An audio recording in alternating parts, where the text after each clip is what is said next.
மூகம் கரோதி வாசாலம் பங்கும் லங்கயதே கிரிம் யத்கிருபாதமகம் வந்தே பரமானந்த மாதவம். யம் பிரம்மா வருணேந்திர ருத்ரமருதக ஸ்துன்வந்தி திவ்யைஸ்தவைகை வேதை சாங்கபதக்ரமோபனிஷதை காயந்தி யம் சாமகாஹ தியானாவஸ்திததத்கதேன மனசா பஸ்யந்தி யம் யோகினோ யஸ்யாந்தம் ந விதுசுராசுரகணா தேவாய தஸ்மை நமக தேவாய தஸ்மை நமக. ஸ்ரீமத் பகவத்கீதை 3வது அத்தியாயம் கர்மயோகம் 30வது ஸ்லோகம் படிக்கிறோம். மயி சர்வாணி கர்மாணி சந்யஸ்யாத்யாத்மசேதசாம் நிராசீர் நிர்மமோ பூத்வாம் யுத்யஸ்வ விகதச்வரகம். மயி சர்வாணி கர்மாணி சந்யஸ்யாத்யாத்மசேதசாம் நிராசீர் நிர்மமோ பூத்வாம் யுத்யஸ்வ விகதச்வரகம். ஸ்ரீமத் பகவத்கீதை 3வது அத்தியாயம் கர்மயோகம் பார்த்துக்கிட்டு இருக்கோம். 30வது ஸ்லோகம் வரைக்கும் பாதி பார்த்துருக்கோம்.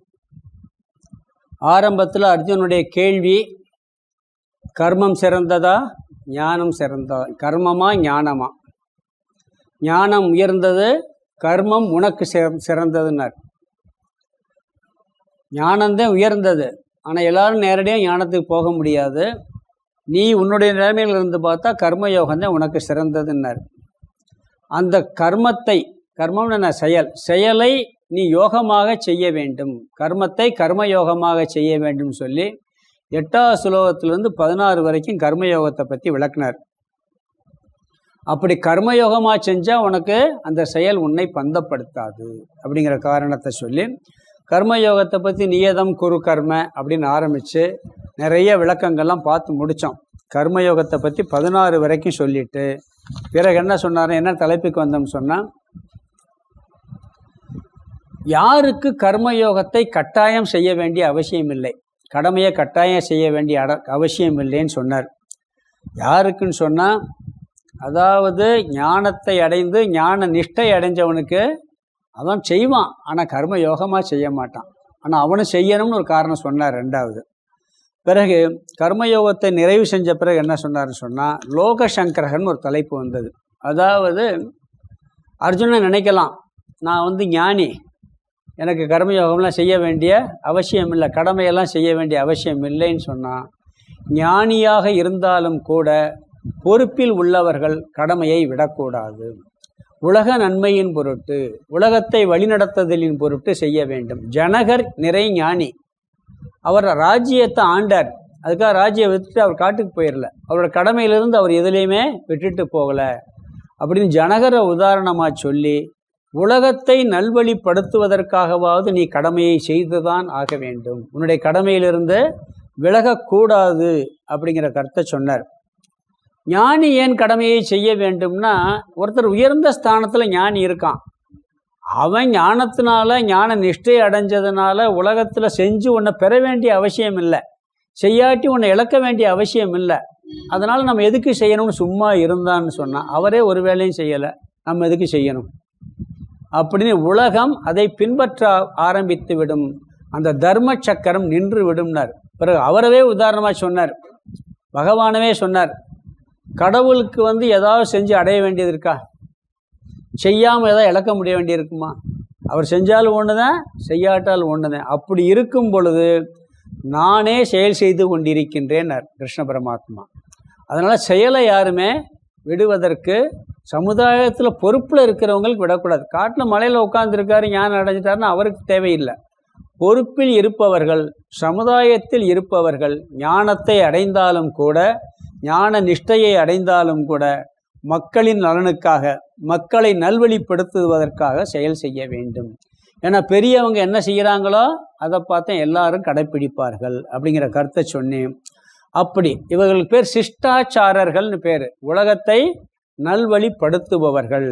அப்படி ஒரு வேளை இல்லைன்னு சொன்னால் என்ன ஆகும்? உலகமே அந்த செயல்பாடு ஒரு தர்ம சக்கரம் நின்றுவிடும்.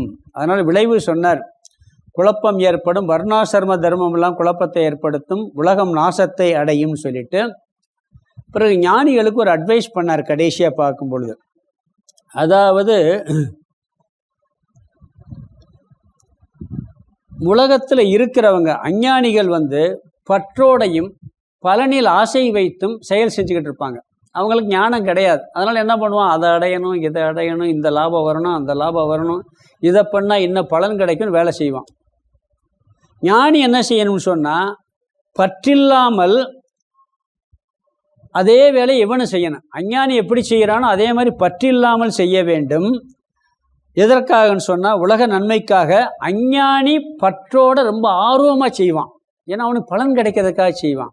உனக்கு பலன் தேவையில்லை, அப்போ நீ ஏனாதானன்னு செய்யக்கூடாது. ஞானி என்ன பண்ணணும்? ஏனாதானன்னு செய்யணும். அவனுக்கு பலன் தேவையில்லையே, நடந்தாலும் ஒன்று நடக்காட்டாலும் ஒன்றுங்கிற புத்தி இருக்கும்போது நான் ஏன் கரெக்டாக செய்யணும் அப்படிங்கிற எண்ணம் வந்துடக்கூடாது. அஞ்ஞானி பலனுக்காக ஒன்றை எதிர்பார்த்து எப்படி ஆர்வமாக செய்கின்றானோ அதே மாதிரி நீ பற்றில்லாமல் அதே ஆர்வத்தோடு செய்யணும்னு ஒரு அட்வைஸ் பண்ணார். பிறகு அப்படி வேலை செஞ்சுக்கிட்டு இருக்க அஞ்ஞானியை போய் நீ இப்படிலாம் பண்ணாத, நீ ஞானத்துக்கு வா அப்படின்னு அட்வைஸ் எல்லாம் பண்ணக்கூடாது. ஞான விஷயத்துக்கு அவங்களா வந்தாத்தேன் ஓரளவுக்கு சொல்லலாம். அஞ்ஞானிகிட்ட போய் நீ அட்வைஸ் பண்ணுற வேலையை வச்சுக்கிறாத அப்படிங்கிறார். அது ஞானிக்கு ஒரு அட்வைஸ் பண்ணார். நீ கடமையை செஞ்சுக்கிட்டு, அவங்க கடமையை செஞ்சுக்கிட்டு இருக்காங்க, அவங்கள போய்கிட்டு தேவையில்லாத விஷயமெல்லாம் பேத்தி குழப்பி விடக்கூடாது. இந்த அட்வைஸ் எதுக்கு சொல்கிறாருன்னா, பொதுவாக இந்த வேதாந்த விஷயத்துக்கு நம்மளுக்கு ஒரு தத்துவம் கொஞ்சம் புரிய ஆரம்பிச்சிருச்சுன்னு வச்சுக்கோங்களேன். ஒரு நல்ல விஷயம் கேட்டிருக்கோம், அப்போ இதெல்லாம் இவ்வளோ விஷயம் இருக்கா, இந்த பலனை எல்லாரும் அடையட்டுமே அப்படின்னு கூப்பிட்டு சொன்னோம்னு என்ன ஆகும்? நம்மளுக்கு ஏதோ ஆயிடுச்சுன்னு அவன் சொல்லிடுவான். அது நம்ம மனசில் இருக்கணும், கேட்டால் சொல்லணும். பகவானே பாருங்கள், எத்தனை வருஷம் கூட இருந்தார் அர்ஜுனன் கூட. ஒரு வார்த்தை பேசியிருக்காரா தத்துவத்தை பற்றி? யாருக்கா சொல்லியிருக்காரு அந்த விஷயத்த? எவ்வளோ வருஷம் இருந்தார் கூட அர்ஜுனன்? ஒரு வார்த்தையோட கிருஷ்ணர் பேசவே இல்லையே, இந்த கீதையை பற்றி பேசவே இல்லையே. கேட்டான், சொன்னார். அது மட்டும் பணிஞ்சு சரணடைஞ்சு எனக்கு வேறு வழியே கிடையாது, எனக்கு மனசில் ஏற்பட்டிருக்கூடிய இந்த மரணம் என்ற துக்கம் முன்னாடி நிற்கிது, இந்த துக்கத்தை எதுவும் போக்காது, எந்த செல்வமும் போக்காது, சொர்க்கலோகம் போக்காது, எதுவும் போக்காது, நீங்கள் தான் போக்க முடியும்னு சொல்லி சரணடைஞ்சு கேட்ட பிறகு கீதையை ஆரம்பித்தார். நம்ம என்ன சொல்லுவோம்? 2 கிளாஸ்க்கு வந்த உடனே போய் சொல்ல ஆரம்பிச்சிருவோம். கேட்டால் சொல்லலாம் அப்படிங்கிற ஒரு அட்வைஸ் பண்ணார். பிறகு அஞ்ஞானியினுடைய மனநிலையை ஞானியினுடைய மனநிலையும் சொல்லிக்கிட்டே இருக்கிறார். அதாவது அஞ்ஞானி எப்படி செயல்படுவான்னா, செயல்களுக்கெல்லாம் காரணம் மாயையினுடைய 3 குணங்கள். எப்படி மாயையின் 3 குணங்கள்னால், நம்ம இதெல்லாம் கொஞ்சம் தத்துவபோதம் படித்ததை ரீகலெக்ட் பண்ணி பார்க்கணும். இந்த பிரபஞ்சம் படைப்பு எதனால் வந்துச்சு? மாயையினுடைய 3 குணங்களால் வந்தது. உலகமும் 3 குணம், உடல் உள்ளமும் 3 குணம். அந்த உடல் உள்ளம் உலகத்தில் செயல்பட்டு கொண்டிருக்கின்றது. 3 குணங்களினால் இந்த செயல்பாடுகள் எல்லாம் நடந்து கொண்டிருக்கிறது. அஞ்ஞானி என்ன நினைப்பான்? நான் செய்கிறேன்னு நினச்சிக்கிட்டு இருப்பான். அவனுடைய செயல் எப்படி இருக்கான்? தான் செய்கிறேன்னு சொல்லி நினைக்கிறான். அதனால் அவன் மோக வசத்தில் இருப்பான், பற்றில் உழண்டு கொண்டிருப்பான். இது அஞ்ஞானியினுடைய நிலைன்னு சொன்னார். பிறகு ஞானியினுடைய நிலையை சொல்லும் பொழுது என்ன சொன்னார்னு சொன்னால், இவனுக்கு இந்த 3 குணம், மனமும் உடலும் எல்லாமே முக்குணமயமானது. அவன் அனுபவிக்கிற பொருள்களும் செயல்படுகின்ற பொருள்களும் என்னது? முக்குணமயமானது. குணங்கள் குணங்களில் பிரவர்த்திக்கின்றன, மாயை மாயையில் செயல்படுகிறது. 3 குணங்களை உடைய உடல் மனம் என்ற மாயை, 3 குணங்களை உடைய உலக அனைத்து விஷயங்களிலும் அதை அனுபவித்து கொண்டு செயல்பட்டு கொண்டிருக்கின்றது. இதற்கு சாட்சியாக நான் ஆதாரமாக இருந்து கொண்டிருக்கின்றேன் சொல்லி இவன் என்ன பண்ணுவான்? இவன் செய்வது இல்லை என்ற புத்தியோட செயல் செய்வான், நான் செய்யலைங்கிற புத்தியோடு. அதனால் இவன் பந்தப்படுவது இல்லை. கடைசியாக மீண்டும் அஞ்ஞானியின் மனநிலையை சொல்லி ஞானிக்கு உபதேசம் பண்ணார். அதாவது குண கர்மம், குணத்தினாலும் செயலும் குணங்களால் தான் செயல் நடக்குது. அதில் பற்று வைக்கிறார்கள் அஞ்ஞானிகள். அவங்கள அவங்களுக்கு முழுமையாக அறியாத மந்தபுத்தி உடையவர்கள், மூடர்கள்ங்கிறார். அவர்களை போய் அனைத்தையும் அறிந்த ஞானி போய் குழப்பிடாத, அவன் எப்படி நினச்சி செயல் செய்கிறானோ அவன் பாட்டுக்கு செஞ்சுக்கிட்டு இருக்கட்டும் சொல்லி திருப்பி அதே அட்வைஸை பண்ணிவிட்டு 30வது ஸ்லோகத்தில் போன வட்டம் பார்த்த கிளாஸில் என்ன சொன்னார்னு சொன்னால், கர்மயோகத்தை மீண்டும் ஞாபகப்படுத்தி நிறைவு செய்கிறார். கர்மயோகத்தை பற்றி திருப்பி திருப்பி சொல்லிக்கிட்டே இருக்கிறார். இங்கே 5 விதமான பாவனைகளை சொல்லி என்ன சொல்கிறாரு, இந்த கர்மயோகத்தை திருப்பி ஞாபகப்படுத்தி நிறைவு செய்கிறார். அத்தியாத்ம சேதசா, அதாவது முதல் பாயிண்ட், ஒருவன் கர்மயோகத்தில் எப்படி ஈடுபட வேண்டும் என்றால் விவேகத்துடன் ஈடுபட வேண்டும், அறிவுடன் ஈடுபட வேண்டும். எந்த அறிவுடன்?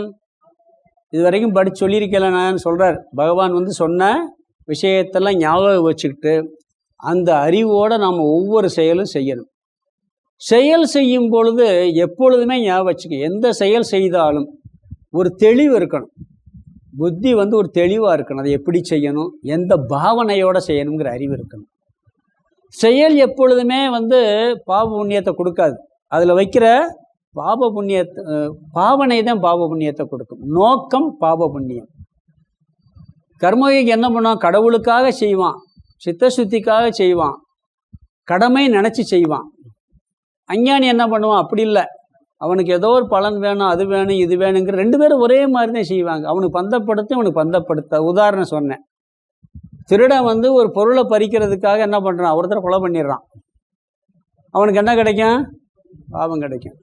டாக்டர் ஆப்ரேஷன் பண்ணும்போது ஒருத்தர் இறந்து போகிறார். அவரும் கத்தியை வச்சு தான் அறுக்கிறாரு. ஆப்ரேஷன் இறந்து போயிரு. இவருக்கு என்ன கிடைக்கும்? புண்ணியம் கிடைக்கும். இவர் ஆப்ரேஷன் பண்ணாலும் இறந்தாலும் புண்ணியம், பிழைச்சாலும் புண்ணியம். திருடன் கையில் இறந்தால் திருடனுக்கு பாவம் தான் கிடைக்கும்.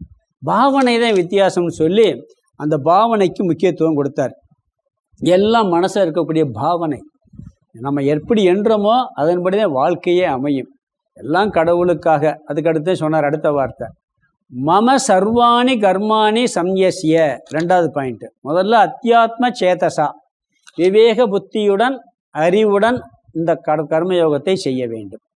2வது ஈஸ்வர அர்ப்பணம். எந்த செயல் செய்தாலும் கடவுளுக்காக செய்கின்றேன். இந்த உலகத்தில் பிறந்திருக்கோம், நாம் குழந்தைக்காக ஒரு கடமையை செய்வோம், கணவனுக்காக ஒரு கடமையை செய்வோம், மனைவிக்காக ஒரு கடமையை செய்வோம், பெற்றோர்களுக்காக ஒரு கடமையை செய்வோம். எல்லாம் இறைவன் இந்த கடமையை எனக்கு விதித்திருக்கின்றான், கடவுளின் பொருட்டு அவர்களுக்காக செய்கின்றேன்னு சொல்லணும். ஏன்னு சொன்னால் விருப்பு வெறுப்பு இருக்கும்.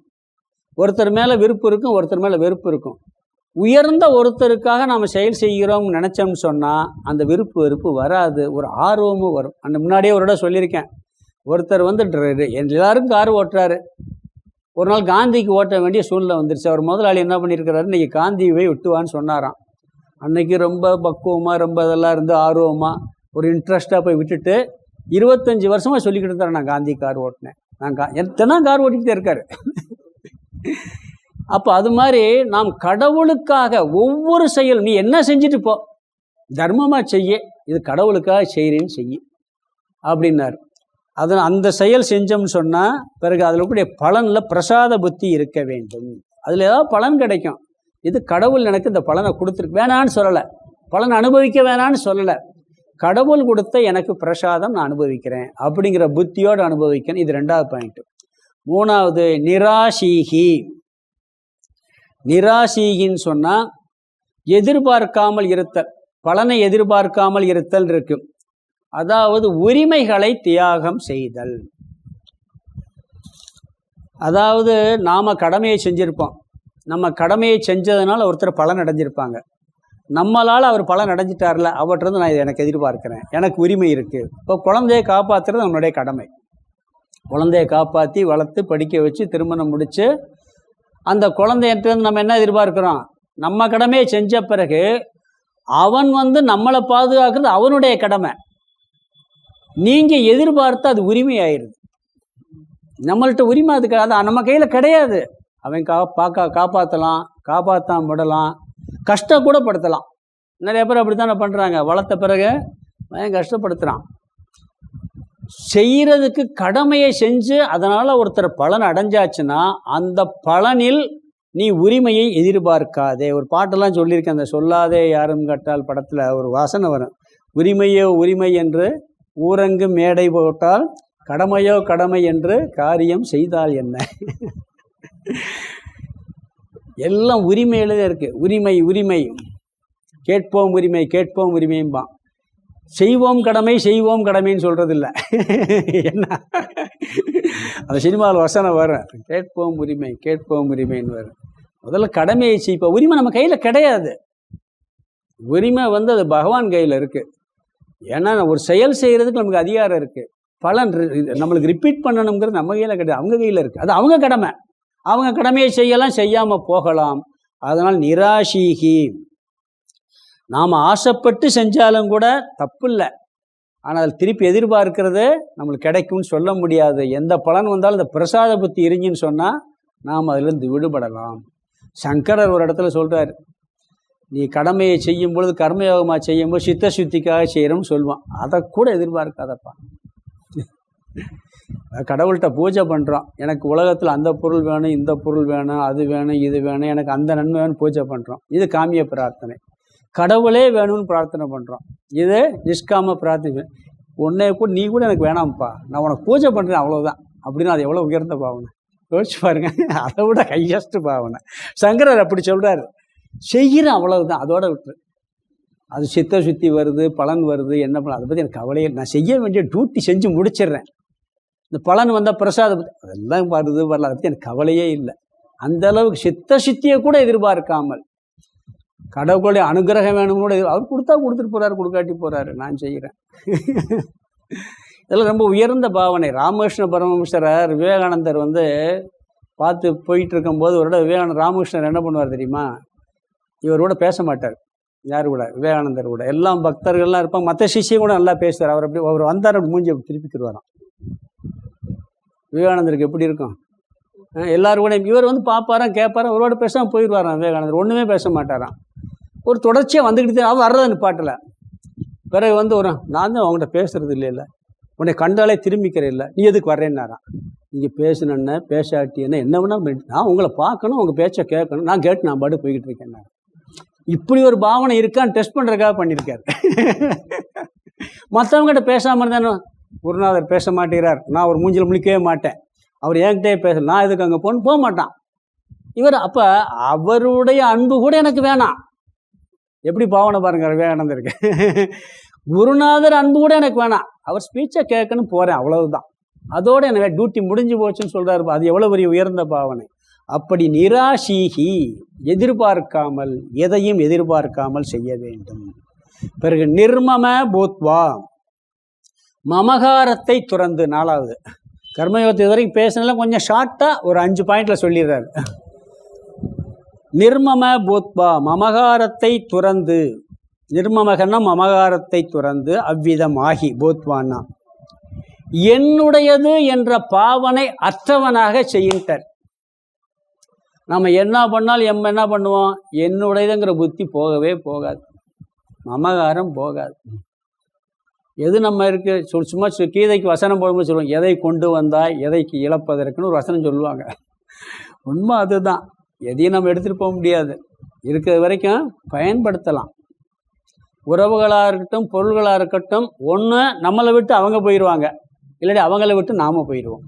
பொருள் நம்மளை விட்டு போகும், இல்லாட்டி பொருளை விட்டு ஒரு நாள் நம்ம போய்த்தான் ஆகணும். இருக்கிறது வரைக்கும் இது வாடகை வீடு மாதிரி இந்த வீடு உடம்பு, அதில் இருந்துட்டு நாம் கடமைகளை செஞ்சுட்டு போகணும். மமகாரம் அற்றவனாக, என்னுடையது என்ற புத்தியை நீக்கிவிட்டு எல்லா காரியமும் செய்ய. என்னுடையன்னு புத்தி போயிடுச்சுன்னு வச்சுங்க, கவலை வராது. அது ஏற்கனவே சொல்லியிருக்கேன், நிறையா அதுக்கெல்லாம் உதாரணம் பார்த்துருக்கேன். ஒருத்தர் வீட்டை நிறையா புலம்பிக்கிட்டே இருந்தார் சாமிகிட்ட. சாமி, அங்கே அந்த வீட்டில் இந்த பிரச்சனை, பக்கத்து வீட்டுக்காரன் அப்படி பண்ணுறான், இவன் அப்படி பண்ணுறான், வீட்டில் ஆணி அடிக்கிறான், அது பண்ணுறான், குப்பையை கூட்டான்னு சொல்லிக்கிட்டே இருந்தேன். அப்புறம் புலம்பல் நின்று போச்சு. ஏன்னாப்பா வீடு இப்போ பிரச்சனையில் நின்று போச்சு. பிரச்சனை தீரல சாமி, நான் வீடை வித்துட்டே இல்லைன்ட்டான். அப்போ என் வீடு அவனுடையது இல்லைன்னு வந்த உடனே அந்த பிரச்சனை இருக்கு, ஆனால் அவனுக்கு பிரச்சனை இல்லை, பிரச்சனை போகலை. நீ எப்போ எல்லாம் இருக்கும் போதே என்னுடையது இல்லைங்கிற புத்தியை மனசில் வளர்த்து வச்சுக்கிட்டேன்னு வச்சுக்கோங்களேன், எல்லா காரியத்தையும் நல்லா பண்ணணும், திருப்திகரமாக பண்ணணும். ஆனால் ஆள் மனசில் என்ன இருக்கணும், எதுவும் என்னுடையதல்ல. ஆள் மனசில் உடனே வராது. சும்மா நீங்கள் சொல்கிறீங்க சாமி, அது எப்படி வரும்? ஒரு சின்ன பொருளை தூக்கிட்டு போனாலும் எனக்கு கவலையாக இருக்குது, அது எப்படி வரும்னா இருக்கும். வெளியே எல்லாமாக நீ பாதுகாக்கலாம், பொருளை பாதுகாக்கலாம், அதெல்லாம் கட்டாயம் கடமை. பொருளை பாதுகாக்க வேண்டியது, சொத்தை பாதுகாக்க வேண்டிய கடமை. ஆனால் ஆள் மனசில் எப்பொழுதுமே எல்லாமே என்னுடையது அல்ல அப்படிங்கிற. அதனால வள்ளுவர் சொன்னார், யான் எனது என்னும் செருக்கு அறுப்பான் வானோருக்கும் உயர்ந்த உலகம் புகுண்டார். நான்கிற அகங்காரத்தை நீக்கிற, என்னுடைய எண்ணத்தை நீக்கிட்டேன்னா தேவர்களை விட மேலான லோகத்துக்கு போயிடுவேங்கிறார். அது என்ன? மோட்சம், ஞானம், பிரவா நிலை. அருமையாக ரெண்டே வார்த்தை சொல், யான் எனது நான்கிற எண்ணத்தையும் எனது என்னுடையது என்ற எண்ணத்தையும் நீக்கிவிட்டால் யான் எனது என்னும் செருக்கு அறுப்பான்ட்டார். செருக்குன்ட்டார். வானோருக்கும் உயர்ந்த உலகம் புகுண்டார். அப்போ மமகாரம் அற்றவனாக, ஒன்று மமகாரம் ரெண்டில் இருக்கும், வெளியே உள்ள பொருள்கள்கிட்ட இருக்கும், இல்லாட்டி வெளியே உள்ள மனிதர்களிடம் இருக்கும். நம்மளை சேர்ந்த மகன் மகள் எல்லாரோட இருக்கும். அதுக்காக சாம்பியா என்னுடையது இல்லைன்னு எப்படி அன்பாக இருக்கிறது? எல்லாம் எப்படி அன்பாக இருக்கணும் அப்படித்தான் இருக்கணும். அதில் ஒரு குறையும் வைக்கக்கூடாது. குழந்தைகள்கிட்ட எப்படி இருக்கணுமோ, அப்பா அம்மாட்ட எப்படி இருக்கணுமோ, கணவன் மனைவிட்டியோ மனைவி கணவன்கிட்டையோ எல்லாம் அப்படியே தான் இருக்கணும். ஆள் மனசில் எல்லாம் இப்படி தான் இருக்குங்கிற புத்தியோடு இருக்கணும். அர்ஜுனனுக்கு என்ன கவலை வந்துச்சு? மமகாரத்தினால தான் பிரச்சனையே வந்துச்சு. பீஷ்மர் துரோணர் முன்னாடி நிற்கிறாங்க. இவன் பீஷ்மரும் துரோணரும் என்னுடையவர்கள் என்ற புத்தி வந்ததால் போர் செய்ய தயங்கிட்டான், கடமையிலிருந்து வலுவுறான். இவனுக்கு பீஷ்மர் துரோணர் என்னுடையவர்கள் இல்லாமல் வேற ஆளாக இருந்தா என்ன பண்ணுவான்? இது போர் செய்ய வேண்டியது கடமை, நான் செஞ்சுதான் ஆகணும்னு சண்டை போட்டிருப்பான். என்ன பண்ணியிருப்பான்? பீஷ்மர் துரோணர் முன்னாடி இல்லைன்னா என்ன பண்ணியிருப்பான்? ஏன் கடமையா? போர் செய்து கடமை. இப்போ என்ன பண்ணுறான்? அவங்க முன்னாடி நின்றுட்டான், என்னுடையவர்கள் எப்படி கொள்றதுங்கிறான். அதனால தான் கீதையே வந்துச்சு. அப்போ இவனுடைய இந்த கடமையை தவறுவதற்கு காரணமே என்ன? மமகார புத்தி அப்படின்ட்டார். இவன் யுத்தம் செய்கிற கடமை என்ன பண்ணிட்டான்? என்னுடையது என்ற பாவனை வந்ததால் யுத்தம் செய்ய வேண்டிய கடமையை மறந்து விட்டான், அதிலிருந்து நழுவுகின்றான். நாம் ஒரு தர்மமான முடிவு எடுக்கும் போது, ஒரு நடுநிலையின் முடிவெடுக்கும் போது, என்னை சார்ந்தவர்கள் எனக்கு வேண்டியவர்கள்ங்கிற புத்தி உள்ளே வந்துச்சுன்னா அங்கே தர்மம் கொலாப்ஸ் ஆயிடும். இந்த நாட்டாம தீர்ப்பத்தை மாற்றி சொல்கிறாருல்ல, சொந்தக்காரன் மாற்றி சொல்லி ஏதோ சினிமாவில் வரும். அப்படியெல்லாம் சொல்ல முடியாது. அங்கே என்னுடையதுங்கிற புத்தி இல்லைன்னாத்தையும் சொல்ல முடியும். இது 4வது. அடுத்தது யுத்யஸ்வ விகதஸ்வரகங்கிறார். சமமாக இருந்து சமபாவனையுடன் கர்மயோகத்தை செய். இங்கே கர்மயோகத்தை யுத்தத்தை செய்யுங்கிறார். ஏன்னா இங்கே அவனுக்கு கடமை என்ன? யுத்தம். யுத்தம் செய்யணும். அப்போ சண்டை போடுறதுக்கு அதெல்லாம் பேசியிருக்காரு நினைக்கக்கூடாது. அந்த இடத்துல போர்க்களத்தில் அர்ஜுனனுடைய கடமை யுத்தம். அங்கே யுத்தத்தை செய்யணும்னு அர்த்தம். கடமையை செய். எப்படி? சமமாக இருந்து, அலட்டி கொள்ளாமல். அதாவது இதை நான் செய்கிறேன் என்று அலட்டி கொள்ளாமல், ஒரு சமபாவனைனா விருப்பு வெறுப்பு இல்லாமல், லாபமோ நட்டமோ எது வருதோ அங்கே அந்த மனசை அலட்டிக்கிறாமல் நீ செய்யணுங்கிறார். ஒரு ஆட்டுவித்தால் யார் ஒருவர் ஆடாதாரே கண்ணான்னு சினிமா பாட்டு அதெல்லாம் பார்த்தீங்கன்னா அருமையான வரி வரும். எல்லாம் அந்த பாட்டே இந்த கர்மயோகம் தான். இந்த சமபாவனைக்கு அதில் ஒரு வார்த்தை வரும். எப்படின்னா, கடலளவு கிடைத்தாலும் மயங்க மாட்டேன், கையளவே ஆனாலும் கலங்க மாட்டேன். எவ்வளோ பெரிய வார்த்தை வரும். கடலளவு கிடைத்தாலும் மயங்க மாட்டேன், கையளவே ஆனாலும் கலங்க மாட்டேன். நம்மளுக்கு 10 கோடி ரூபா லாபம் வந்துச்சுன்னா ஆட்டமாக ஆடிடுவோம். ஒரு 5 லட்சம் நட்டம் ஆயிடுச்சுன்னா அப்படியே சோர்ந்துவோம். ஒருத்தர் சோர்ந்து உட்காந்துருந்தாராம். என்னப்பா 50 லட்சம் லாபம் கிடச்சிச்சு அப்படின்னா, அதுக்கு என்ன லாபம் தானே கிடச்சிருக்கு, போன வட்டம் 1 கோடி கிடச்சிச்சுல, இந்த வட்டம் 50 லட்சம் குறைஞ்சு, அதனால கவலைப்பட்டு உட்காந்துருக்கேன். லாபம் கிடைச்சா கூட போன வட்டம் கிடைக்கலன்னு அளவு வந்துடுது. இவர் என்ன சொல்றாரு பாருங்க, கடலளவு கிடைத்தாலும் கலங்க மாட்டேன், மயங்க மாட்டேன், கையளவே ஆனாலும் கலங்க மாட்டேன். உள்ளத்திலே இருப்பதுதான் உலகம் கண்ணா, அதை புரிந்து கொண்டால் துன்பமெல்லாம் விலகும் கண்ணா. அந்த பாட்டில் ஒவ்வொரு வரியுமே அற்புதமாக இருக்கும். பூரா கண்ணதாசன் வந்து பூரா கீதையை படிச்சுட்டு எழுதுனது போல அதனால் யுத்தம் செய்வாகான்னு சொல்லி இந்த 5 பாயிண்ட்டை சொல்லி அருமையாக என்ன பண்ணிட்டாரு, கர்மயோகத்தை முடிக்கிறார். அதாவது சாஸ்திரத்தில் பெற்ற அறிவுடன் நீ கடமையை செய்ய வேண்டும். எத்தனையோ அறிவு இதெல்லாம் சொல்லிட்டேன். விவேகத்துடன் முதலில் செய்வது கர்மயோகத்தினுடைய முதல் பாயிண்ட். எந்த செயல் செய்தாலும் பகவானுக்கு அர்ப்பணம் செய்து செய்தல், பகவானுக்காக செய்தல். நம்மளுடைய ஒவ்வொரு வழிபாட்டிலையும் ஒவ்வொரு செயல்பாட்டிலையும் பகவானுக்கு அர்ப்பணம் செய்தல் இருக்கும். தீபாவளி பண்டிகைக்கெல்லாம் கூட பொருளை வாங்கி சட்டையை போடுறதுக்கு முன்னாடி கூட என்ன பண்ணுறான், புது சட்டையெல்லாம் கடவுள்கிட்ட வச்சுக்கிறோம். நீங்கள் எந்த ஒரு செயல் செய்தாலும் இது கடவுளுக்காக செய்கிறேன்னு சொல்லி அந்த வழிபாட்டோடு பண்ணுங்க. அது மனசில் ஒரு பெரிய அமைதியை கொடுக்கும், அது சிறப்பாகவும் அமையும். சின்ன சின்ன செயலில் கூட என்ன செயல் செஞ்சுருக்குங்க, தர்மமான செயல் எது செஞ்சாலும் சரி, எந்த சுகத்தை அனுபவித்தாலும் சரி, அது கடவுளுக்காகங்கிற பாவனையை வளர்த்துட்டு அது பெரிய மாற்றத்தை கொடுக்கும். பிறகு உரிமையை எதிர்பார்க்காமல் நாம் ஒரு கடமையை செய்யும் பொழுது அதில் பலன் பெற்றவரிடமிருந்து எந்த உரிமையையும், அவங்க செஞ்சால் செஞ்சுட்டு போகிறாங்க, செய்யாட்டே நம்மளுக்கு கவலை இல்லை, உரிமையை எதிர்பார்க்காமல் செய்தல். பிறகு மமகாரம், எதையும் என்னுடையது என்ற பாவனையை துறந்து பொருள்களிடத்தும் உறவினர்களிடத்தும் என்னுடையது என்ற பாவனையை துறந்து மன அமைதியுடன் சம பாவனையுடன் நம்மளுடைய கடமையை செய்ய வேண்டும் சொல்லி இதை சொல்லி முடிச்சிட்டார். அடுத்த ஸ்லோகத்தில் கர்மயோகத்தின் பெருமையெல்லாம் சொல்ல போகிறார். நம்ம அங்கே பார்க்கலாம். ஸ்லோகத்துக்கு அர்த்தம் பார்த்துடலாம். மயி சர்வாணி கர்மாணி சம்யஸ்ய அத்தியாத்ம சேதசா. அத்தியாத்ம சேதசாங்கிறது ஃபர்ஸ்ட் பாயிண்ட், முதல் வரி கடைசி வார்த்தை. அத்தியாத்ம சேதசான்னா சாஸ்திரத்தில் சொல்லப்பட்ட அறிவுடன். முதல் பாவனை என்ன, நாம் நிறைய படிச்சிருக்கோம், எப்படி செயல்படணும், எப்படி அந்த அறிவெல்லாம் மனசில் வச்சுக்கிட்டு அந்த செயலை செய்யணும்.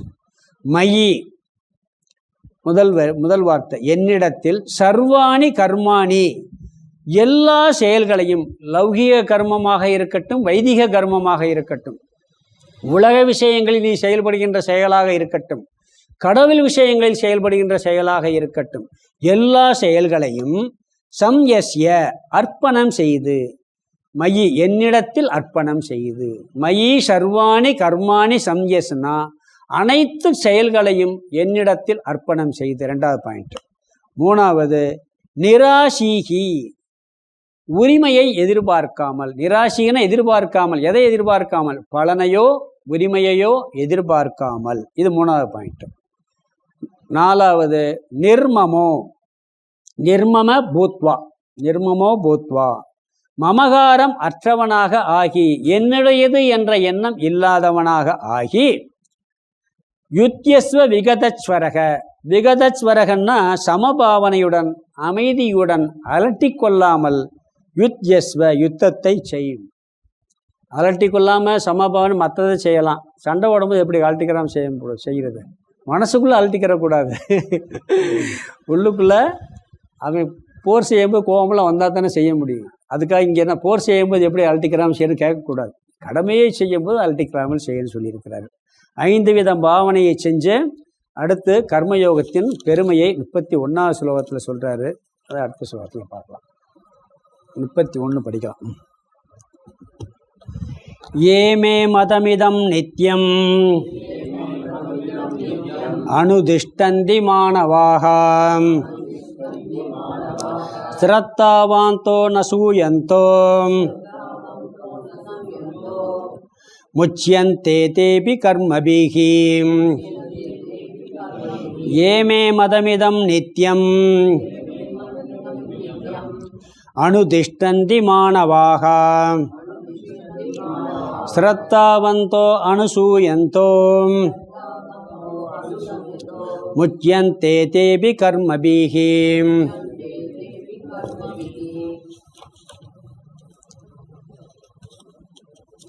இங்கே 31, 32 ஒன்றில் கர்மயோகத்தின் பலனை சொல்கிறாரு. 2வதுல கர்மயோகப்படி வாழாதவர்களுடைய நிலையை சொல்கிறார். கர்மயோகப்படி வாழ்ந்தால் என்ன பலன், கர்மயோகப்படி வாழாதவர்களின் நிலை, இதெல்லாம் அடிக்கொருக்கா சொல்லிக்கிட்டே வர்றார். ஏற்கனவே சொன்ன கருத்து கொஞ்சம் வெவ்வேறு கோணத்தில் மாற்றி சொல்கிறார். முதல் வரியில் ஸ்லோகத்தை பார்த்துட்டே பார்க்கலாம். ஏமே மதமிதம், ஏன்னா யார், எந்த மனிதர்கள், மே மதமிதம் என்னுடைய கருத்து, நான் சொன்ன இந்த உபதேசத்தை, என்னுடைய கருத்தை, எப்படியெல்லாம் கர்மயோகப்படி வாழணும்னு சொன்னாரோ அந்த கருத்தை, அதாவது பகவான் என்ன சொல்கிறாருன்னா, இந்த கர்மயோகம் என்னுடைய கருத்துங்கிறார். நான் சொன்ன கருத்து, சும்மா ஏதோ கற்பனையில் அவர் ஏதோ சொல்லியிருக்கார் நினைக்கக்கூடாது. நாம் அதெல்லாம் ஏன் பின்பற்றணும்னு நினைக்காம என்ன சொல்கிறாருன்னு சொன்னால், மனிதர்களின் மேன்மைக்காக வடுத்து கொடுத்த நியதியை, பகவான் மனிதர்களின் மேன்மைக்காக வடுத்து கொடுத்த நியதியை யார் பின்பற்றுகிறார்களோ அப்படிங்கிறார். இதெல்லாம் பகவானுடைய உபதேசம், பகவானுடைய வாக்கியங்கிற புத்தியோடு இருக்கணும். எங்கே பகவான் நம்ம பேசுகிறாரு கேட்குறாருன்னா, கீதையும் உபனிஷதங்கள்லாம் கடவுள் பேசுகிற வார்த்தைகள். அப்படி ஒரு நம்பிக்கை இருக்கணும். கீதை எடுத்தாலும் சரி, வேத மந்திரங்கள் எடுத்தாலும் சரி, உபனிஷதங்கள் எடுத்தாலும் இது யார் சொன்னது? கடவுள் நம்மகிட்ட நேரடியாக சொன்ன வார்த்தைகள். அப்படிங்கிற புத்தி இருக்கணும். அப்படி கடவுள் சொன்ன வார்த்தைகளை யார் பின்பற்றுகிறார்களோன்னு சொல்லி இந்த முதல் வரியில் சொல்கிறார். நித்தியம் அனுதிஷ்டந்தி, எப்பொழுதும் பின்பற்றுகிறார்களோங்கிறார். யார்? மானவாகா, மனிதர்கள். கர்மயோகத்தை யார் கடைப்பிடிக்க முடியும்? மனுஷர்கள் தான். மிருகங்கள் கடைப்பிடிக்க முடியுமா? அவங்களுக்கு அதை பற்றி தெரியவே தெரியாது. மனிதர்கள் கடவுள் வகுத்து கொடுத்த இந்த கர்மயோக வாழ்க்கை முறையை எப்பொழுதும் யார் பின்பற்றுகிறார்களோங்கிறார். இல்லை ஒரு அரை மணி நேரம் கர்மயோகம் செஞ்சுக்கிறேன், பிறகு நாளைக்கு பார்த்துக்கலான்னு அதை சொல்ல முடியாது. கர்மயோகங்கிறது நாம் அன்றாடு செய்கின்ற செயல்களினுடைய பாவனை தான். இது தனியாக ஒரு பூஜை மாதிரி ஒரு தனியாக ஒரு இது கிடையாது. ஒரு பூஜை பண்ணணும்னா தனியாக ஸ்பெஷலாக போகணும். இந்த கிளாஸுக்கு வரணும்னா இங்கே தனியாக வரணும், வேலையெல்லாம் விட்டு போட்டு வரணும். இது எப்படின்னா, என்ன செய்கிறீங்களோ அதை செய்ய போகிறீங்க, அந்த பாவனையை மட்டும்தான் மாத்திரம். இப்போ கிளாஸுக்கு வர்றது ஒரு செயல் தான். இது ஞான யோகத்துக்கு மற்ற செயலை விட்டு, இந்த செயலில் கூட புரியுதோ புரியலையோ போயிட்டு வரணும்னு வந்தால் கர்மயோகம். போகணும், அந்த வார்த்தையை கேட்கணும், அது புரிஞ்சாலும் சரி புரியாட்டாலும் சரி. சாமி புரியுற மாதிரி சொல்லலை, நம்ம என்ன பண்ணுறது, அது அவர் பாடு, புரியாது நம்ம பாடு, அப்படின்னு நினச்சிட்டு கூட வரலாம். ஏன்னா அப்படி பாவனையை வளர்த்துக்கிறேன்னு. இன்னொன்று, நம்ம மூடு சில நேரம் நல்லா இருக்கும், புரியும். சில நேரம் நம்ம என்ன பண்ணுவோம், ஏதோ பிரச்சனையிலேருந்து உட்காந்துருப்போம், போகிறத நிப்பாட்டக்கூடாதுன்னு சொல்லி, புரியலை கவலை இல்லை, பண்ண அடுத்த வகுப்பில் பார்த்துட்டு போகிறோம். இந்த பாவனையை வளர்த்துக்கிறேன்னு. இது அப்போ இந்த கிளாஸ் வகுப்பில் கூட கர்மயோகத்தை கடைப்பிடிக்கலாம். புரியுதா? அப்படி என்ன சொல்கிறாருன்னு சொன்னால், எல்லாம் கடவுளுடைய வார்த்தைகள் நினைக்கணும். பிறகு இது நித்தியம் எப்பொழுதுங்கிறார். நீ என்ன செயல் செஞ்சாலும் சரி அதை கர்மயோகமாக நீ மாற்றிக்கொள்ள முடியும், அனுஷ்டிக்க முடியுங்கிறார். ரிஷிகள்லாம் சும்மா அதெல்லாம் வெட்டியாக பொழுது போலன்னு எழுதி வைக்கல. இந்த வார்த்தைகள்லாம் வேத வாக்கியங்கள் சாஸ்திரங்கள்லாம் திருவள்ளுவர்லாம் பொழுதுவாமி எழுதி வச்சார். ஏதோ பயன்படட்டும் சொல்லி, மக்களுக்காக பயன்பட வேண்டும் சொல்லி எழுதுனது, கற்பனையெல்லாம் எழுதுனது இல்லை. அதனால் என்ன செய்யணும்னா அதில் நம்பிக்கை வைக்கணும். நம்மளுக்கு என்ன பண்ணணும்னா அவங்களுக்கு என்ன வேறு வேலை இல்லையா?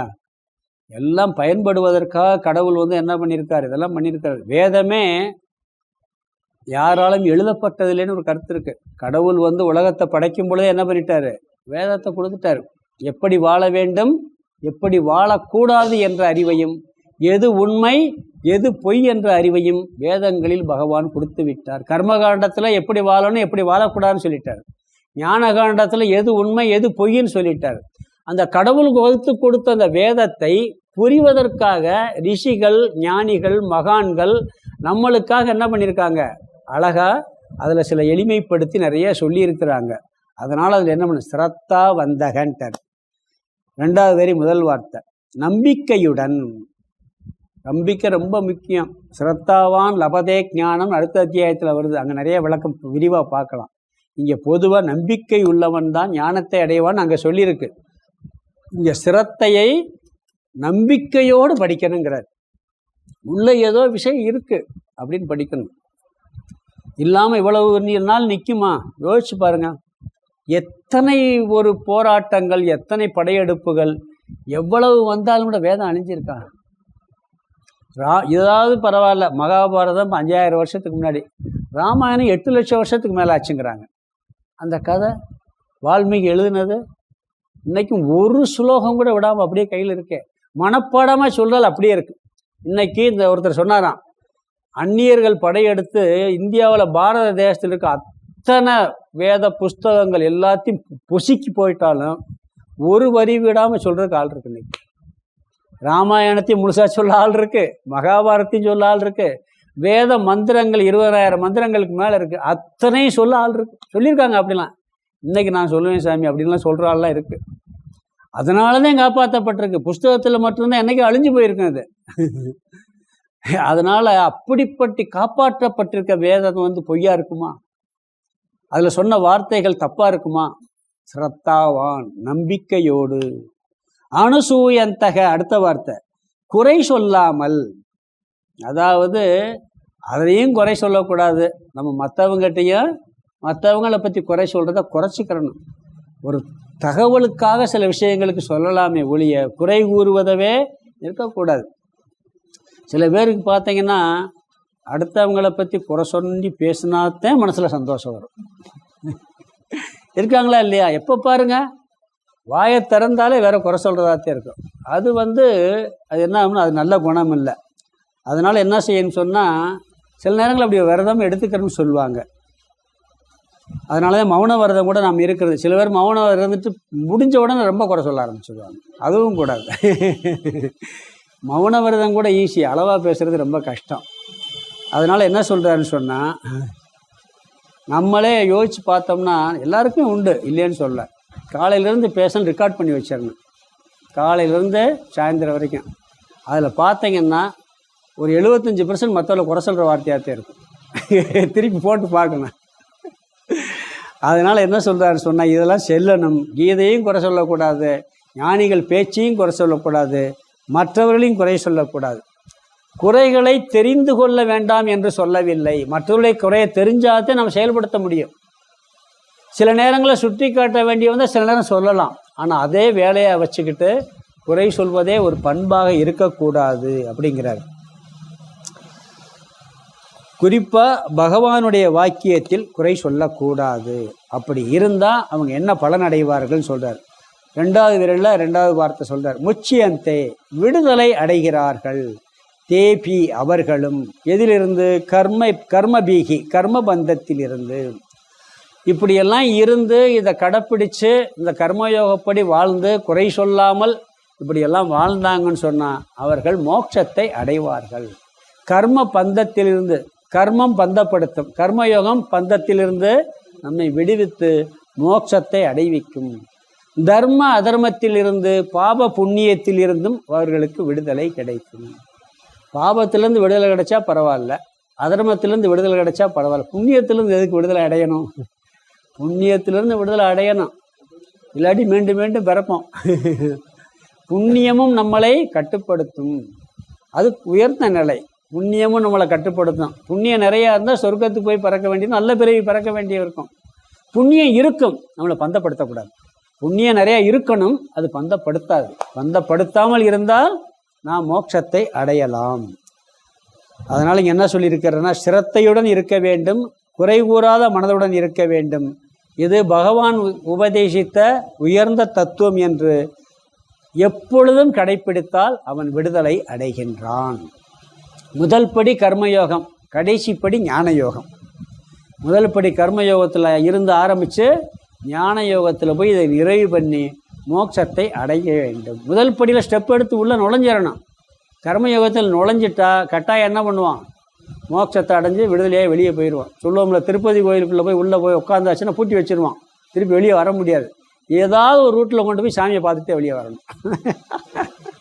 ஒருத்தருக்கு கொஞ்சம் டிக்கெட் கூட எடுத்தால் கொஞ்சம் சீக்கிரம் கிடைக்கும், சில நேரம் அதுவும் லேட் ஆகும், சில நேரம் ஃப்ரீ தரிசனம் சீக்கிரமாக போயிடுவோம். ஆனால் உள்ளே போயாச்சுன்னு வச்சுக்க, நீ எந்த டிக்கெட் எடுத்துக்க, என்ன பண்ணிக்க, போனவொன்னே முதல்ல ரூமில் பூட்டி வச்சுருவான். பிறகு என்ன பண்ணுவான்? வெளியே போக முடியாது. எப்போ வெளியே வருவான்? கடவுளை பார்த்துட்டுத்தே வெளியே வருவோம். அது மாதிரி நீ கர்மயோகத்துக்குள்ளே நுழைஞ்சிட்டேன்னு சொன்னால், நீ அந்த வாழ்க்கையை ஸ்டெப் எடுத்து வச்சிட்டேன்னு சொன்னால், அது உன்னை படிப்படியாக கொண்டு போய் மோட்சத்தை, கடவுள் பிரவா நிலையை அடைந்து உன்னை பிறவி துன்பத்திலிருந்து நீக்குங்கிறார்.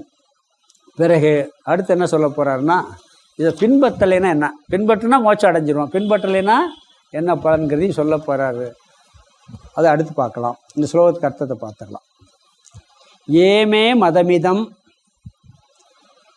இதில் ஏன்னா எந்த, அந்த கடைசி வார்த்தை மாணவாகான்னு எடுத்துக்கணும். மனிதர்கள், மாணவாகான மனிதர்கள், எந்த மனிதர்கள் மே மதம் இதம், மேனா என்னுடைய, மதம் இதம்னா இந்த கருத்தை, பகவான் சொன்ன இந்த கர்மயோகம் என்று சொன்னார் பார்த்தீங்களா, இந்த கருத்தை, எந்த மனிதர்கள் என்னுடைய இந்த கருத்தை நித்தியம் அனுதிஷ்டந்தி, அது ரெண்டாவது சொல்கிறேன்.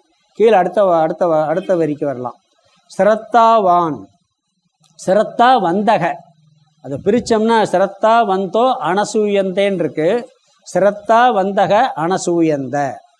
சிரத்தா வந்தகனா நம்பிக்கையுடன், எந்த மனிதர்கள் என்னுடைய இந்த கருத்தை, ரெண்டாவது இரண்டு எடுத்துக்கிறேன்னு முதல்ல, நம்பிக்கையுடன், அனசூயந்தக குறை கூறாமல், பிறகு முதல் வரியில் மதமிதம் நித்தியம் எப்பொழுதும், அனுதிஷ்டந்தி பின்பற்றுகிறார்களோ, எந்த மனிதர்கள் என்னுடைய இந்த கருத்தை, இந்த மதத்தை நம்பிக்கையுடனும் குறை கூறாமலும் எப்பொழுதும் பின்பற்றுகிறார்களோ,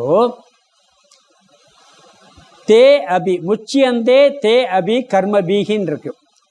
தே அபின்னா அவர்களும் கூட, அவர்களும் கர்மபீகி கர்ம பந்தத்திலிருந்து முச்சியந்தே விடுதலை அடைகிறார்கள்.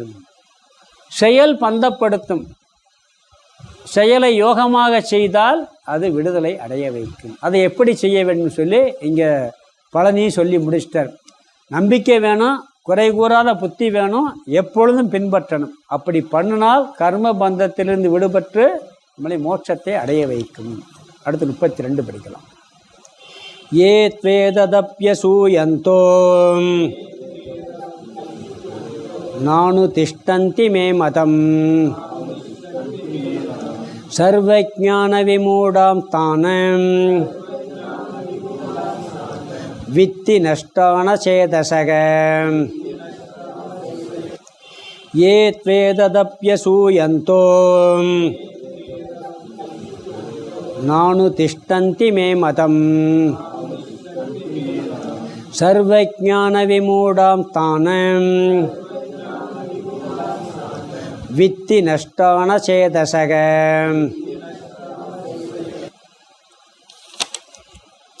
இந்த கர்மயோக வாழ்க்கையை பின்பற்றாவிட்டால் ஏற்படும் நிலை இங்க சொல்றாரு. இங்க தூ ஏ இத்துன்னு இருக்க, தூன்னு பிரிக்கணும். ஏ தூன்னா முன் சொன்னவர்களை காட்டிலும் வேறுபட்ட எவர்கள், அதாவது முன்னாடி கர்மயோகத்தை பின்பற்றவன்னு சொல்லிட்டார், இங்கே பின்பற்றாதவர்கள்ங்கிற வார்த்தையை சொல்ல. பின்பற்றாதவர்கள் ஏதத் மே மதம், என்னுடைய நான் வகுத்து கொடுத்த இந்த வழியை ந அனுதிஷ்டந்தி பின்பற்றவில்லையோ. கர்மயோகப்படி வாழாதவர்கள் அவங்க என்ன பண்ணுறாங்க, பகவான் வகுத்து கொடுத்த வழியை பின்பற்றாதவர்கள், பின்பற்றவில்லையோ. சுருக்கமாக ஒரே வார்த்தையில் சொன்னால், யார் தர்மப்படி வாழவில்லையோ, முறையான வாழ்க்கை வாழவில்லையோ, அவர்களுக்கு பகவான்கிட்ட சிரத்தை இருக்காது.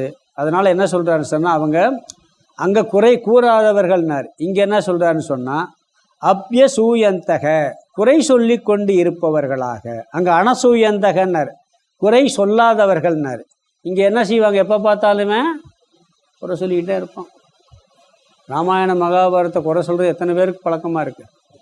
எப்போ பார்த்தாலும் அதை கிண்டல் பண்ணுறது, கேலி பண்ணுறது தான். அவங்கெல்லாம் எப்படி இருக்கும், அவங்க வாழ்க்கை அப்படித்தான் இருக்கும். அதனால் என்ன சொல்கிறாருன்னு சொன்னால், சில பேர் மேலோட்டமாக பார்த்துட்டு அதை குறை சொல்கிறது. பகவான் கட்டாயம் அவர் சொன்னதில் தப்பு இருக்கான்னு சொல்லி மீண்டும் மீண்டும் சிந்தித்து உள்ளே போகணும். அப்போ தான் அது புரிய முடியும். மேலோட்டமாக பார்த்தா என்ன பண்ணுவான், எல்லாத்துலேயும் நாம் குறை செஞ்சுக்கிட்டே இருக்கோம். இந்த பட்டிமன்றமெல்லாம் போடுவாங்க, அவர் ராமர் செஞ்சது சரியா தப்பா, ஒரு ராமர் வாலியை கொன்றது சரியா தப்பா, பட்டிமன்றம் வழக்காடு மன்றம் நடந்துச்சு எங்கள் காலேஜில் நான் படிக்கிற காலத்தில். ராமன் வாலியை கொன்றது சரியா தப்பா, ஒரு வக்கீல் இங்கிட்டு வாதாடுவார், ஒரு நடுவர் ஒருத்தர் இருப்பார் அங்கிட்டு அதில் பார்த்தீங்கன்னா காலேஜில் பசங்க தான் வாதாடினாங்க. அதெல்லாம் படிச்சுட்டு அவங்க வாதாடினதெல்லாம் பார்த்தா, ராமன் கொண்டது பயங்கரமான குற்றம் அப்படின்னு சொல்ல தோணுச்சு. நாங்களே அப்படித்தான் நினச்சோம். நடுவர் கரெக்டாக அதை பார்த்துட்டு அப்படி தான் தீர்ப்பு கூறிடுவார். யார் வாலி கொண்டது, வாலியை ராமர் கொண்டது தப்புன்னு தீர்ப்பு சொல்லித்தான் ஆகணும் நடுவர். சுபா அண்ணாமலை தெரியும் உங்களுக்கு, ரொம்ப ஃபேமஸ் அவர், எங்கள் தியாகஜ காலேஜ் பிரின்ஸ்பாலாக இருந்தார். அப்படித்தான் சொல்ல போகிறார் நாங்களாம் நினச்சிக்கிட்டு இருந்தோம். அவர் இவங்களுக்கு சொல்ல தெரியலை, யாருக்கு? அந்த எதிர்த்து வாதாடினவங்களுக்கு. அவர் எப்படி ராமர் செஞ்சது தப்புன்னு சொல்லுவார்? அவர் அருமையாக பாயிண்ட் சொன்னார், இவங்கள விட்டுட்டார். அவர் சொல்லி நிறைய பாயிண்ட் எல்லாம் சொல்லி, அதனால் ராமர் கொண்டது சரின்னு சொல்கிற அளவுக்கு பாயிண்ட்டை சொல்லி முடிச்சுட்டு அதை மட்டும் சொல்ல, ராமனை குறை சொல்கிறதுக்கு நீ யார்? அவனை விட நீ உயர்ந்த ஸ்தானத்தில் உயர்ந்த பண்பாக இருந்தால் நீ அவன் செஞ்சது தப்புன்னு சொல்லலாம். நீ அவனை விட 1% உன்ட்ட பண்பு இருக்குமா? அப்போ போய் நீ அவனை போய் குறை சொல்கிறதுக்கு நீ யாருன்னு முடிச்சார். எப்படி பாருங்க, எப்படி முடிச்சு கரெக்டான பாயிண்ட்டையும் சொல்லிட்டு சரியான கருத்தையும் சொல்லிட்டு அவரை நீ குறை சொன்ன அவருக்கு மேலே இருக்க நீ. அது மட்டும் இல்லை, பகவானுடைய லீலைகளையும் பகவானுடைய கருத்து என்ன நோக்கத்தில் அவர் அண்ட சராசரங்கள் கோடானு கோடி நம்மளுடைய பிறவிகள் எல்லா பிறவிகளையும் அறிஞ்சவர். நீ இந்த பிறவிலேயே நம்மளுக்கு போன முன்னாடி நடந்தது தெரியாது, பின்னாடி நடக்க போகிறது தெரியாது, எப்படி நீ தீர்மானம் சொல்ல முடியும்னு சொல்லி அருமையாக அந்த பாயிண்ட்டை சொன்னார். அது மாதிரி இப்படிலாம் குறை சொல்லிக்கிட்டு இருக்கக்கூடாதுங்கிறார். அதாவது பட்டிமன்றம் வழக்காடு மன்றம்லாம் ஒரு கோணத்தில் அறிவை வளர்க்கும், அவ்வளோதான். அதுக்கு மேலே அங்கேயெல்லாம் நம்ம சிந்திக்கிறதுக்கு அர்த்தமே இல்லை. இந்த விவாத மேடையிலெல்லாம் பார்த்தீங்கன்னா ஒரு முடிவும் பண்ண மாட்டான், சண்டை போட்டு தான் வெளியே எதுனா பிரயோஜனம், சும்மா ரசிக்கலாம் கொஞ்சம் நேரம், அவ்வளோதான். அதனால் சில நேரங்கள்லாம் பார்த்தீங்கன்னா இந்த ராமாயண மகாபாரதம் குறை கூறுறதுக்கு படித்தவங்க தான் நிறையா பேர். கண்ணதாசன் எதுக்காக படித்தார் தெரியுமா ராமாயணத்தை? அவர் கவிதையில் ரொம்ப ஆர்வம் கண்ணதாசனுக்கு. கம்பன் வீட்டு கட்டித்தறியும் கவி பாடும்பார். நீங்கள் கம்பராமாயணம் படிச்சுக்கன்னு அந்த வரிகள் படிக்க படிக்க அற்புதமாக இருக்கும், சொல்லையாக இருக்கும், அடுக்கடுக்காக இருக்கும். அந்த கவிதை நயமே வித்தியாசமாக இருக்கும். அதனுடைய வார்த்தைகள் நிறைய அவருடைய பாடலில் போடுவார். அதுக்காக என்ன பண்ணார், பிறகு அர்த்தமற்ற இந்து மதம் எழுதணும்னு நினச்சாராம். அப்படி எழுத ஆரம்பிச்சிருக்காரு. அர்த்தமற்ற இந்து மதம் எழுதுறதுக்காக இதை படிச்சுட்டு இதெல்லாம் குறையெல்லாம் கண்டுபிடிச்சி விளாசி தள்ளிலாம் நினச்சாரு. போய் உள்ளே விழுந்துட்டார் இவர். உள்ளே விழுந்து அப்படியே நாஸ்திகனாக இருந்த ஒரு ஆஸ்திகனாக மாறி அர்த்தமுள்ள இந்து மதம் எழுத ஆரம்பித்தார். அப்படி பகவானுடைய விஷயத்தில் உள்ள ஆழமாக நீ படிக்கணும்னு போயிட்டேன். நான் மேலோட்டம் படித்தா குறைந்தேன்னு சொல்லுவேன், நீ குறை காணக்கூடாது. அப்படி இருக்கு. அதனால் என்ன சொல்கிறேன், அவங்கள எப்படிப்பட்டவர்கள்னா சர்வ ஞான விமூடான்னர் ஐயர், எல்லா அறிவும் இல்லாதவர்கள், மூடர்கள்ட்டார், குழப்பமுடையவர்கள், எல்லா ஞானத்திலும் தவறான கருத்தை உடையவர்கள், மோகத்தை அடைந்தவர்கள். அப்படிப்பட்டவங்களாம் யாருன்னா மோகத்தை அடைந்தவர்கள். அடுத்து ஒரு வார்த்தை சொல்றார், தான் வித்தி நஷ்டான சேதசாகா. தான்னா அவர்களை வித்தி அறிந்துகொள். எப்படிப்பட்டவர்களாக? நஷ்டத்தை அடைந்தவர்களாக, அறிவற்றவர்களாக நீ அறிந்துகொள். இப்படி சொல்றவங்களாம் நீ ரொம்ப புத்திசாலி நினச்சிக்கிட்டு இருக்காத. அவங்களாம் யாரு? சர்வ முட்டாள்கள்ன்ட்டார். ஆனால் அவங்க தான் என்ன சொல்றாங்க, பகுத்தறிவாதிகள் அப்படின்னு இருக்காங்க. அசேதக நஷ்டான் மூடான், அவர்கள் அறிவில் மூடல்களாவார்கள், நஷ்டத்தை அடைவார்கள், அறிவற்றவர்களாக இருப்பார்கள் என்று அவர்களை நீ அறிந்துகொள். ஒரு வேகத்தில் நாஸ்தியம் பேசி புத்திசாலித்தனம் பேசுகிற மாதிரி நினச்சிருப்பாங்க. உண்மையிலேயே நிறைய பேருக்கு அவங்க வயசு வந்து கொஞ்சம் புத்தி வந்த பிறகு அவங்களுக்கே தெரிஞ்சிருக்கு, தெரியாமலும் இல்லை. பழைய கருத்தை எப்படி விடுறதுன்னு விடாப்படியாக பிடிச்சிட்டு உட்காடுறது, வேறு ஒன்றும் கிடையாது. நிறைய நாஸ்திகர்கள் வீட்டுகளில் தான் அத்தனை சாஸ்திர சம்பிரதாயம் நடந்துக்கிட்டு இருக்கு. எப்படி மேடையெல்லாம் போட்டு பிரச்சாரம் பண்ணாங்களோ அவங்க வீட்டில் தான் எல்லா சாஸ்திரப்படி எல்லா முறையாக நடந்துக்கிட்டு இருக்கு. அப்போ நீ உனக்கு நம்பிக்கை இல்லைன்னு செய்ய விட மாட்டேங்கல. நீ முதல்ல என்ன ஊரெல்லாம் எதிர்த்தவங்கெல்லாம் இப்போ வெளியே சொல்ல முடியலை, புரிஞ்சாலும் கூட இப்படியே வந்துட்டோம், இதவே மெயின்டைன் பண்ணணும்னு பண்ணிக்கிட்டு இருக்காங்க. நான் அரசியல் பேசுகிறேன்னு நினைக்க வேணாம், சிலதெல்லாம் அப்படிதான் இருந்துக்கிட்டு இருக்கு. அதனால என்ன சொல்றாருன்னா சர்வ ஞான விமூடக முதல் வரியில் சொன்னார். அதாவது வாழ்க்கையின் லட்சியம் என்னன்னு தெரியணும், அந்த லட்சியத்தை அடைய வழின்னு தெரியணும். பொதுவாக உலக வாழ்க்கையிலேயே கூட ஒன்று அடையணும்னா இதுதான் லட்சியம், அதுக்கு நான் என்ன செய்யணும், இது ரெண்டையும் செஞ்சால் தான் முடியும். ஒருத்தர் ஐஏஎஸ் படிக்கிறது லட்சியமாக இருந்தால் அதுக்கு என்ன பண்ணணும் அதை பண்ணணும், அதை விட்டு வேற பண்ண முடியாது. அப்படி இருக்கும்போது இங்கே என்ன சொல்கிறாருன்னு சொன்னால் அதுலேயே அறிவு இல்லாட்டி பிறகு இதில் எப்படி இருக்கும்? நம்மளுடைய வாழ்க்கையினுடைய லட்சியம் என்ன தெரியுமா? எல்லாருடைய வாழ்க்கையினுடைய லட்சியம் தெரியறது இல்லை. என்ன வாழ்க்கையினுடைய லட்சியம் சொல்லுங்க கரெக்டா? மோட்சத்தை அடைகிறதா? மோட்சத்தின்னு மோட்சம்லாம் நல்லா வேணான்ட்டுருவாங்க. எனக்கு மோட்சம்லாம் எனக்கு எதுக்கு, யாருக்கு மோட்சம் வேணும், எதுக்கு மோட்சத்தை அடைய சொல்கிறீங்க? அப்புறம் என்ன லட்சியம்? எறும்புல இருந்து தேவர்களுக்கு ஒரே லட்சியம்தான், துன்பமில்லாத வாழ்வு, கஷ்டமே அதாவது துன்பம் வந்தால் அதை துன்பமே இல்லாமல் சந்தோஷமாக வாழக்கூடிய வாழ்வு, அதுதான் மோட்சம். இதுதான் மோட்சம். தெரியாததுனால மோட்சத்தை அடையிறதுக்கு விரும்புறதில்லை. நம்மளுடைய வாழ்க்கையில் லட்சியம் என்ன? நீ உலகத்தில் எப்படி வேணாலும் வாரு, கலெக்டராக போன, டாக்டராக இருந்தானா, மந்திரியாக இருந்தானா, அதை லட்சியமாக வச்சுக்க. ஆனால் அது எதுக்காக பண்ணுற? சந்தோஷம் கிடைக்கும்னு பண்ணுற. நீ அதிலிருந்து அந்த சந்தோஷம் கிடைக்குமானா கிடைக்காது. அப்படி சொல்லுங்கள். ஒருத்தர் நான் பிரைம் மினிஸ்டர் ஆன பிறகு சந்தோஷமாக இருக்கேன்னு சொல்ல முடியுமா? இல்லை சிஎம் ஆன பிறகு எனக்கு எந்த பிரச்சனையும் இல்லைன்னு சொல்ல முடியுமா? நீ இந்த ஞானத்தோடு அந்த பதவியில் இருந்தேன்னா நீ சந்தோஷமாக இருக்கலாம். இந்த ஞானத்தோடு நீ எந்த பதவியில் எந்த முயற்சி பண்ணி எதில் இருந்தாலும் சந்தோஷமாக இருக்கும். அதை கொடுக்கறது தான் இது. லட்சியம் என்ன? எப்படி கடமை என்ன செஞ்சாலும் நான் சந்தோஷமாக இருக்கணும். அதுக்கு வழி அது கொடுக்குது. லட்சியமும் தெரியணும். இதுதான் லட்சியம். அதுக்கு வழி என்ன? இதுதான் வழின்னு தெரிஞ்சவர்கள் சொல்கிறார். இதெல்லாம் தெரியாமல் நம்ம என்ன பண்ணுறோம்? இந்த படகுல ஒருத்தர் நைட்டில் படகு ஓட்டணும்னு நினச்சான். நங்குரத்தை நல்லா போட்டான். இவன் நங்குரம் போட்டுக்க தெரியலை. படகை துடுப்பு அப்படியே வச்சுக்கிட்டே இருந்தானா. அது அந்த அலை அடிக்கிறது நைட்டில் பார்த்தா படகு போகிறது மாதிரி இருந்திருக்கு. போகுமா? அது ஒரே இடத்துல நிற்கும். அப்படித்தான் உலகத்தில் இந்த விஷயத்தை புரியாமல் எல்லா லட்சியத்துக்கும் போராடி என்ன திருப்பி திருப்பி திருப்பி அந்த வட்டத்துக்குள்ளேயே சுற்றி சுற்றி சுற்றி சுற்றி வந்துக்கிட்டே உழல்றது. அந்த வட்டத்தை விட்டு வெளியே போகிறதில்ல. இது புரிஞ்சாத்தான் வெளியே போய் கொண்டு இருக்க முடியுங்கிறார்.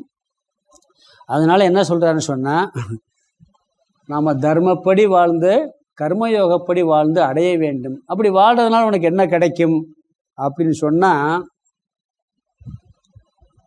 என்ன கிடைக்கும்னு சொல்லி நிறைய பேர் கேள்வி கேட்குறாங்க. தர்மமாக வாழ்ந்தாலும் பழைக்க முடியாதுப்பா. பாரு, அவன் தர்மப்படி வாழ்கிறான், கஷ்டப்படுறான்.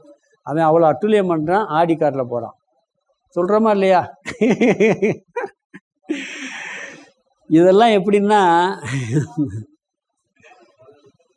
மேலோட்டமாக பார்த்தா தெரியும். ஆனால் நேர்மையாக வாழ்ந்து முறையாக வாழ்கிறவங்க தான் அதனுடைய அந்த சுகம் தெரியும். மற்றவங்களாம் தெரியாது. ஒருத்தர் ரொம்ப தப்பு பண்ணார். ஒருத்தர் நம்ம ஊரில் ஒரு பையன் இருந்தான். ரொம்ப நல்லா இருந்தால் அப்புறம் தப்பு பண்ணி தப்பெல்லாம் பண்ண ஆரம்பிச்சிட்டான். தப்பெல்லாம் பண்ண ஆரம்பிச்சுட்டு உடனே காரு வசதியெல்லாம் வந்துருச்சு. இன்னொருத்தர் அந்த ஊரை கொஞ்சம் நல்லா இருப்பார். அவரை பார்த்துட்டு இதெல்லாம் பிழைக்க தெரியலை அப்படின்னு அப்படியே காரில் போகும்போது பேசிகிட்டே போவானா. கொஞ்ச நாள் கழிச்சு ஃப்ரண்ட் பேஜில் போட்டாவோட வந்துருக்கு கைதுன்னு சொல்லி.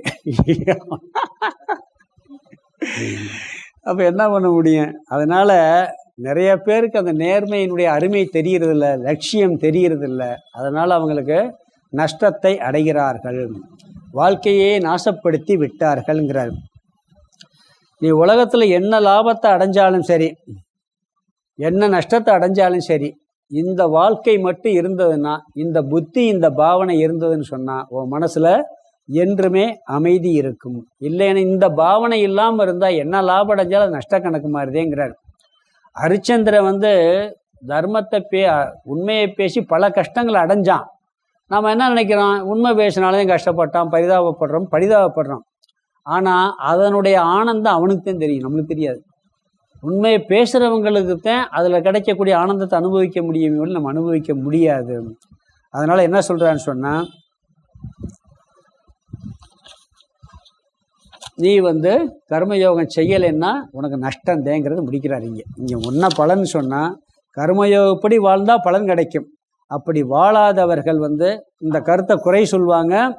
பிறகு இந்த வாழ்க்கையை பின்பற்ற மாட்டார்கள். அவர்கள் மூடர்கள், அறிவற்றவர்கள். அவர்கள் என்ன உயர்ந்த நிலையில் இருந்தாலும் நஷ்டத்தை அடைந்தவர்கள் தான்ங்கிறார். நீயே போட்டில் போகிற, போட்டில் போய்கிட்டு இருக்கும்போது ஏதோ ஓட்டை விழுந்துருது. உனக்கு எல்லா செல்வம் இருக்குது, எல்லா படிப்பு இருக்குது, எல்லா சாஸ்திரம் தெரியுது. தெரிஞ்சு என்ன பிரயோஜனம்? நீச்சல் தெரியும் நாங்கள். அது மாதிரி நீ என்ன வாழ்க்கை வாழ்ந்தாலும் இதோட இந்த வாழ்க்கையை சேர்த்து வச்சுக்கிட்டேன்னு சொன்னால் நீ எப்படிப்பட்ட வாழ்க்கையாக இருந்தாலும் நஷ்டத்தை அடைய மாட்ட, சந்தோஷமாக இருப்பேங்கிறாரு. இந்த ஸ்லோகத்துக்கு அர்த்தத்தை பார்த்து முடிச்சிடலாம். ஏ து ஏதத், அதை பிரிக்கணும்னா ஏ து ஏதத் அப்யசூயந்தகன்னு பிரிக்கணும். அதை ஏ து ஏதத் அப்யசூயந்தக. ஏ தூன்னா மற்ற எவர்கள், இந்த கர்மயோகப்படி வாழாதவர்கள், ஏதத் இந்த மே, அந்த மே கடைசி வார்த்தைக்கு மே மதம், என்னுடைய மதத்தை அதுக்கடுத்து வந்து 2வது வரியில் அதே இதில் அணுதிஷ்டந்தின்னு இருக்கு. அணுதிஷ்டந்தினா பின்பற்றுவதில்லையோ. அப்பியசூயந்தங்கிறத அடுத்து பார்த்துக்கலாம். அணுதிஷ்டந்தின்னா பின்பற்றுவதில்லையோ. மற்ற எவர்கள் இந்த என்னுடைய மதத்தை அணுதிஷ்டந்தி பின்பற்றுவதில்லையோ. 2வது சர்வ ஞான மூடாகா தான்னா அவர்களை. இந்த முதல் வரியில் ஏதத் அப்பியசூயந்தகன் இருக்கு. அப்பியசூயந்தகன்னா அவர்களை குறை சொல்லி கொண்டு இருப்பவர்களாக. சர்வ ஞான விமூட்டான் 2வது வரி முதல் வார்த்தை எந்த விதமான அறிவும் இல்லாத மூடர்களாக. நஷ்டான் சேதசக. நஷ்டான் சேதசகன்னா அறிவற்றவர்களாக. நஷ்டான் அசேதசக. நஷ்டான சேதசகன் இருக்கு. நஷ்டான் அசேதசகன்னா அறிவற்றவர்களாக, நஷ்டத்தை அடைந்தவர்களாக. அதுக்கு முதல் வார்த்தை வித்தி அறிந்துகொள். கர்மயோக வாழ்க்கை வாழாதவர்கள் பகவான் கருத்தை குறை சொல்வாங்க. அவர் கொடுத்த வழியை பின்பற்ற மாட்டாங்க. அவர்கள் மூடர்கள், அறிவற்றவர்கள்.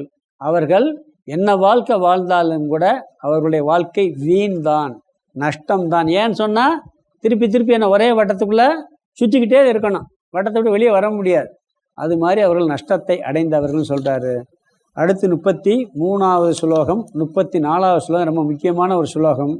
இதில் சில கருத்துக்கள் வருது, ரொம்ப அருமையான கருத்து. 2 ஸ்லோகத்தையும் சேர்த்து பார்த்தா தான் அது கருத்து முழுமையாகும். அதை நம்ம அடுத்த வகுப்பில் பார்க்கலாம்.